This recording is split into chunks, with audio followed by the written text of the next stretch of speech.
नमस्कार दोस्तों, M Santoshi education ice में आपका स्वागत है। आज हम गुरुत्वाकर्षण के जितने भी क्वेश्चन बन सकते हैं उनको देखेंगे। ये आपका फिजिक्स का तीसरा लेक्चर होने जा रहा है। ठीक है दोस्तों, चैनल पर नए हैं सब्सक्राइब जरूर कर लीजिएगा। आप लोग वीडियो देखते हैं सब्सक्राइब नहीं करते हैं तो सब्सक्राइब कर लीजिएगा, थोड़ा अच्छा लगता है और दिखता है कि हाँ इस चैनल पर भी जनता है। तो शुरू करते हैं। PDF के लिए टेलीग्राम से ले सकते हैं, आपको पता ही है, जो नहीं पता है उनके लिए बता दिया है।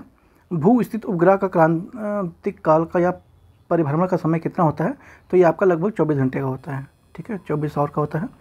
भू स्थित उपग्रह यानी जियो स्टेशनरी सैटेलाइट पृथ्वी के 36,000 किलोमीटर की ऊंचाई पर विषुवत रेखा के ठीक ऊपर स्थापित किए जाते हैं और ये उपग्रह पृथ्वी द्वारा अपने अक्ष पर घूमने की दिशा में पश्चिम से पूरब की ओर। ठीक है, ये क्वेश्चन आया हुआ है।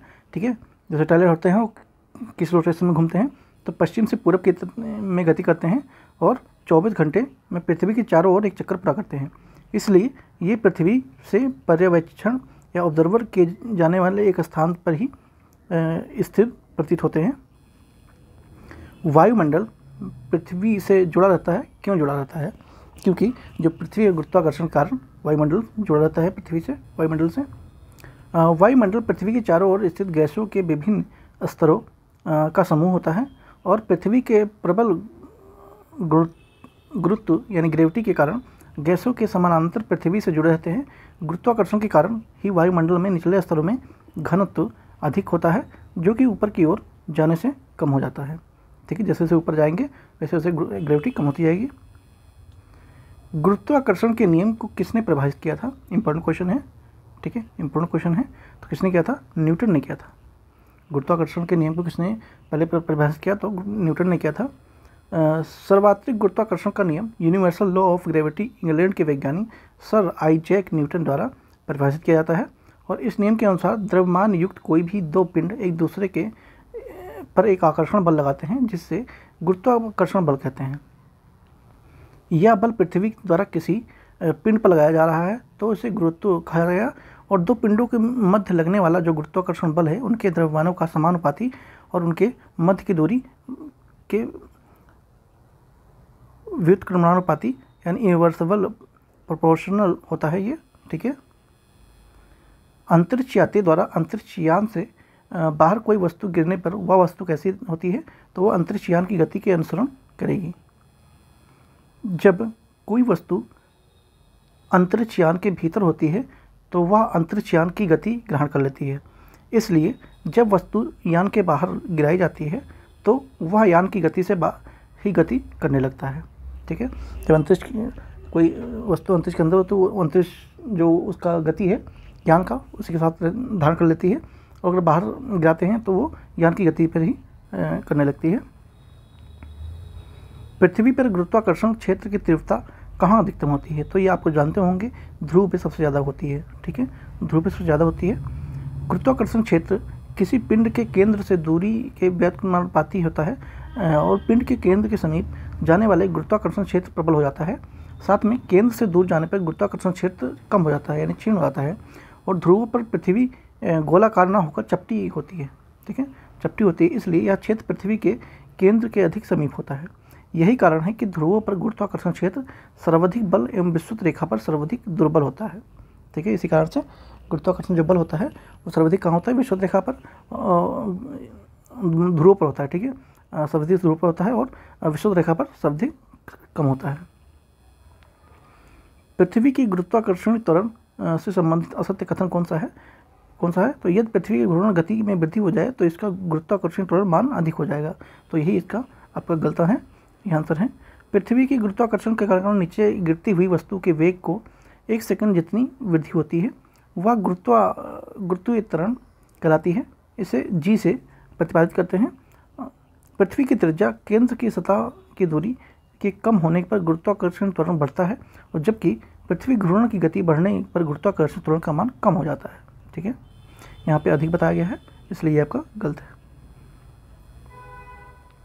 कथन चंद्रमा पर मानव का वजन पृथ्वी की तुलना में 1/6 बताता है।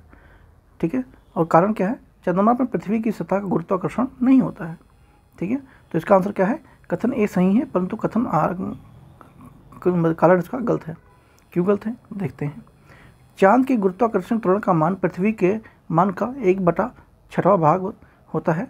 यही कारण है कि चंद्रमा पर किसी व्यक्ति का भार उसके पृथ्वी के कुल भार का 1/6 भाग होता है। ठीक है, अगर आप 10 किलो के हैं तो आप वहाँ पे 4 किलो के ही रह जाएंगे।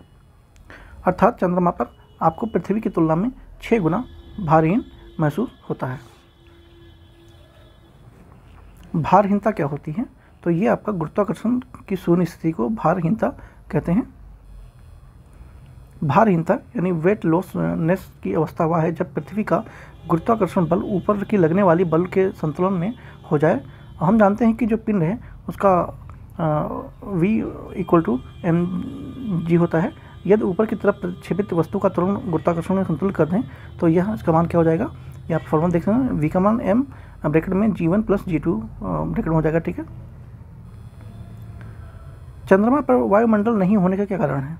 ठीक है, चंद्रमा पर वायुमंडल होने का क्या नहीं कारण है? क्योंकि जो गैस है वो अणुओं का पलायन उनके वेग के माध्यम से मूल वेग से कम हो जाता है। चंद्रमा पर कोई वायुमंडल नहीं होता है। पृथ्वी के वायुमंडल में मौजूदा सभी गैसें अणुओं के माध्यम से तापीय वेग तरल पलायन करती हैं, जो कि 11.2 किलोमीटर/सेकंड से कम होता है। इसलिए जो गैस है पृथ्वी से बाहर पलायन नहीं कर पाती हैं। चंद्रमा की सतह पर पलायन के वेग का मान कितना होता है? 2.4 किलोमीटर/सेकंड होता है। सभी गैसों में अणुओं का तापीय वेग 2.4 किलोमीटर/सेकंड से अधिक होता है। इसलिए गैस चंद्रमा पर न ठहरकर उसके वातावरण में पलायन कर जाती है। फलस्वरूप चंद्रमा पर वायुमंडल नहीं पाया जाता है। ठीक है दोस्तों, नेक्स्ट देखते हैं। तेल जल के तल पर फैल जाता है। क्यों फैल जाता है? क्योंकि जो तेल का तल है वो तनाव पृष्ठ तनाव पानी से कम होता है। ठीक है, पानी की सतह का पृष्ठ तनाव तेल की तुलना में अधिक होता है।